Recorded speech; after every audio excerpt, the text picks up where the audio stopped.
What's up, people? Today I have a non-anime video, but as this is still my channel and I upload whatever the fuck I want, I'ma talk about Invincible. And yes, I am really late to take all the hype, but I just finished it a while ago and was kinda disappointed. That's why there's a video.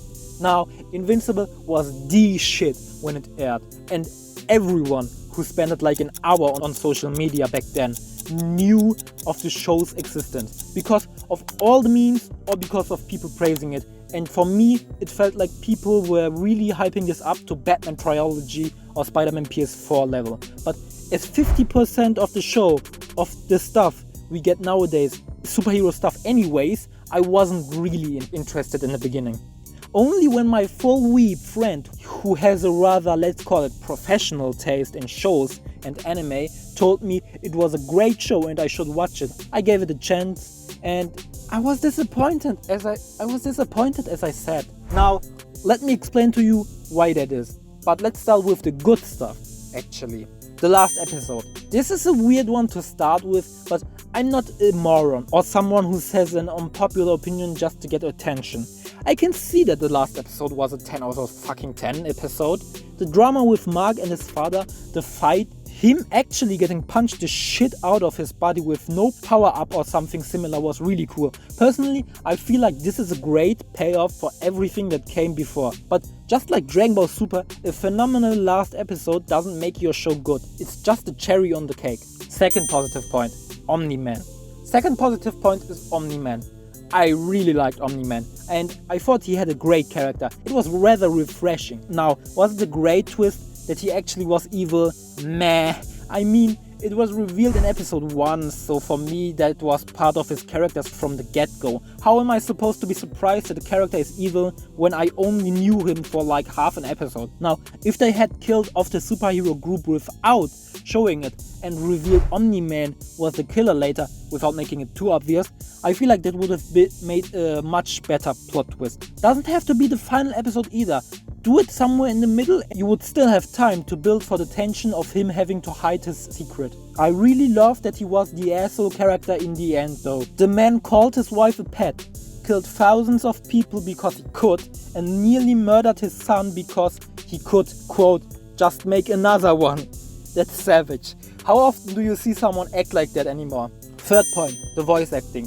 Now, if a side character is more well known by the public who hasn't seen the actual show, it means he is really fucking well written or he became a meme. Spoiler alert, Omni Man did both. This usually doesn't say a lot about the main character. For example, Killua and Levi are more well known, but Eren and Gon are still very good characters. But in Invincible, well, Invincible was kinda shy, I'ma be honest. But let's talk about the actual point again, shall we? J.K. Simmons killed it as Omni Man. I would be lying if I praised the other voice actors and said they did a fantastic job. I mean, they were good of course, but J.K. Simmons stole the show. He was the perfect casting choice for Omni Man. The last performance this great that I can think of was Yuri Lowenthal as Spider-Man in the PS4 game. Huh, ironic, right? Now, what didn't I like though? Mark and every other character but Omni Man. Yeah, you heard me right, every single one of them. Let's start with the main character Mark. I mean, using the same concept alone doesn't make the story of a character bad, but at least make the character different, so it feels less the same. Superhero gets powers and learns how to be a superhero. He's a jackass at the beginning, but becomes a hero after. He gets the shit punched out of him first, only to win in the end. Well, Mark doesn't win in the end, but that's not the factor to change. It still feels the same and now we don't even have a payoff. Let's speak about Mark's friends real quick.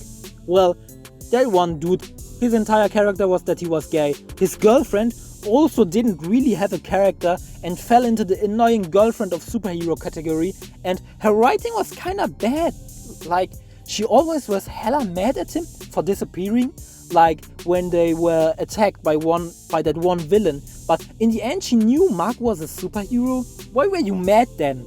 We also have Eve, who was the best out of the three because she had to deal with her parents not liking her, be in danger, understandably, her boyfriend being a dick, and her finding her true self. Also, she's a hot ginger. Mark's mom, she's a mother. which may be weird, but maybe not. You judge if a robot who gets into a child's body falling in love with an adult in a child's body is weird.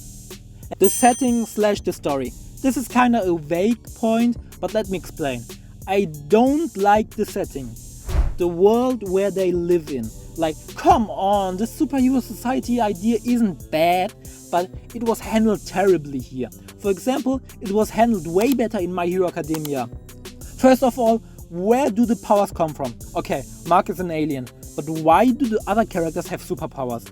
It's not like it's only 100 of 1,000 of people, it's like 10% of society has superpowers. In My Hero Academia they have quirks, in Marvel we have separate backstories or mutants.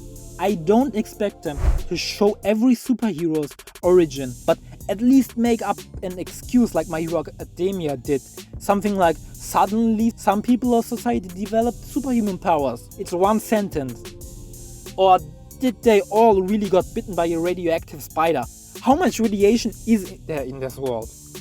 I realized there are only limited amount of episodes and they expect the viewership to be like, okay, cool, superhero society, got it. But like one sentence would fix the problem. End of the world scenarios in bright daylight and mostly no one cares because it's an everything thing? Really? But come on bro, you tell me in a world of superpowers and aliens you also throw in biblical creatures like the detective and out of nowhere and people act like this is normal? Marvel took 20 movies to introduce magic and even more when Mephisto will appear in Spider-Man No Way Home. Although I doubt that he will. But at least give an explanation. You are throwing too much at the audience. Like, what else is normal in this world than if demons exist? Are angels normal too? Is all the sci-fi stuff like vampires and werewolves normal? It's not even something like a werewolf that you could explain by saying it is a superpower. They straight up sent him back to hell. So God 100% exists in this world then, huh? Why aren't y'all living by the Bible then in this world? You can't combine these two science fiction scenarios without any explanation. That's my opinion at least. Just as everything else is in this video, by the way. Okay, that's that about the setting though. Now let's focus on the story. It's kinda unoriginal. As I said, dude gets to learn how to use superpowers and balance his private life and hero life. Also, the main plot twist of the show was really predictable.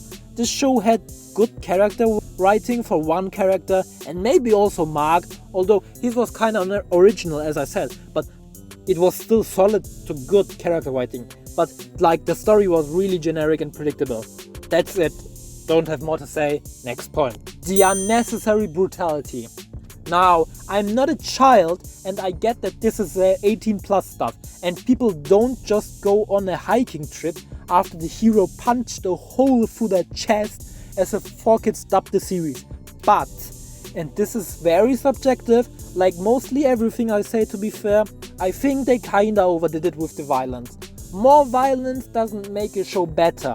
Alright, Omni Man kills the Guardians and there's blood when you kill people, but damn, come on, not even Attack on Titan had this cruel deaths. So, sure, show me how a person gets beheaded and the train scene was creative and brutal, it was good, but showing me how Omni Man bites the head off of every person he kills and makes a bloodbath is kinda an overkill. Again, pun not intended. Just let him destroy an entire city with his fart beam or shit like that.